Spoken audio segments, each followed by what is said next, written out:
Приветствую вас, уважаемые рыболовы-доночники! С вами ваш Алексей Фадеев. Сегодня мы продолжим тему фидерных расходников.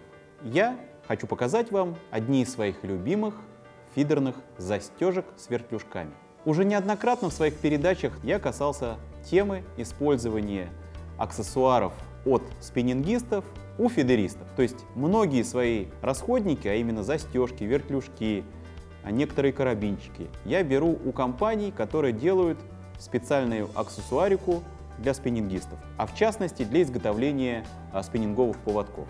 Наверное, одним из самых востребованных вообще девайсов, продуктов, это является застежка с вертлюжком. Все мы хотим, чтобы она была крепкая, чтобы у нее был легкий замок, чтобы она не путала оснастку, чтобы она не рвала нашу основную леску, ну и вообще не расстегивалась во время ловли рыбы, то есть от нее не отлетали кормушки. Я пересмотрел множество вариантов застежек у одной из своих любимых спиннинговых компаний, это Pontoon 21, дабы там такой ассортимент, в который можно изучать несколько лет. И одна из таких интересных, которая мне приглянулась так пару лет назад, была застежка с артикулом 777-28. Расскажу о ее полезных качествах. Ну, на примере вот кормушки Пули, которая не комплектуется вертлюжком с застежкой, когда я ее покупал. Здесь достаточно простой, но крепкий замок. Его можно назвать, ну, по моим таким ощущениям, как бы одинаковый. То есть застежка с двух сторон имеет одинаковый вид.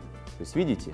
Кстати, хочу отметить следующее. Если бы я ловил на фидер и саму застежку вот в чистом виде, я бы такую не использовал.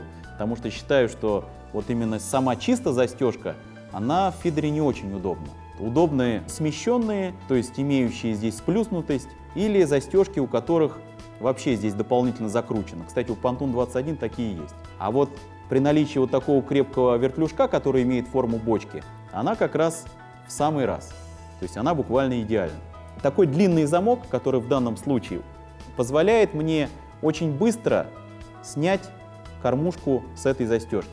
Потому что бывает так, что замочек очень маленький, очень, как сказать, узенький, и просто неудобно. Приходится какие-то специальные манипуляции совершать и каким-то там инструментом работать, типа пассатиж, чтобы раскрыть этот замок.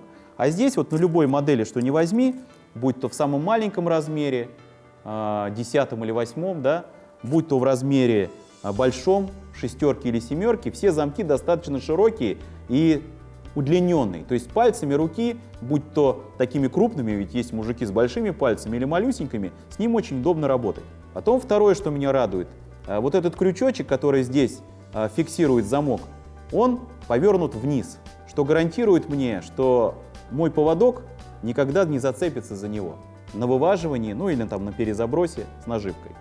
Форма вот этой идентичности и вверху, и внизу, но она по большому счету дает как бы больше хода, да? То есть здесь вертлюжок как бы ходит по этой застежке. Имеет ли это какие-то полезные свойства? Ну, навряд ли. Единственное, что, наверное, не блокирует вот это вот кручение, которое иногда актуально при дальнем силовом броске, когда ты делаешь заброс, кормушка дополнительно раскручивается, набирает энергии и дальше это летит. Тут меня радует вертлюжок. Он здесь очень качественный. Я уже говорил, тип у него бочка. Чувствуется, что он силовой. Я пробовал как бы руками сломать это дело пассатижами, я имею в виду застежки. Конечно, этот материал гнется, но не ломается. Еще раз отмечу, что в модельном ряде застежек с вертлюжками PA 777-28 есть большой модельный ряд. То есть буквально от десятки до шестерки. То есть можно найти себе вертлюжки под малюсенькие кормушки и грузики в весе, грубо говоря, от 10 до 7 грамм до массивных огромных агрегатов кормовых устройств, которые имеют 200-200 грамм. Хорошие тестовые показатели здесь. Если вы смотрите, здесь эти цифры показаны. Причем для таких маленьких вертлюжков цифры под 30-40 килограммов. Это реально очень круто. И полная уверенность в том, что эта штука не разлетится на вываживании, потому что все-таки спиннингисты, они, наверное, переживают за сохранность своих приманок, за уверенность в том, что рыба не сойдет на вываживании.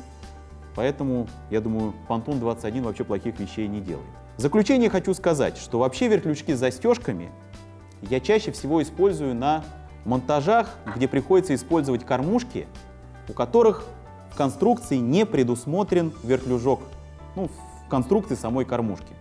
А в частности, это кормушки-пули, как я вам уже сегодня показывал. Такие массивные кормушки-клетки, где здесь просто какая-то скоба, да, в свинец вплавленная. Поверхностные кормушки для поверхностной ловли. Кстати, при использовании таких оснасток крайне нужен крепкий вертлюжок с застежкой, но я об этом с вами поговорю в какой-нибудь следующей передаче. Вот поверхностный вид кормушки, он тоже похож на пулю, но здесь вместо свинца пластик яркий. Вот пластиковые кормушки с плечом, в котором есть просто отверстие. То есть тут нужен вертлюжок с застежкой, потому что он, во-первых, вертлюжок должен позволять оснастке крутиться для того, чтобы она не запутывалась. Если она будет жестко зафиксирована, то будет она крутиться по одной траектории, и поводок может запутаться за основную леску или за кормушку. В любом случае, ребята, будьте исследователями, ищите свои идеальные элементы в оснастках.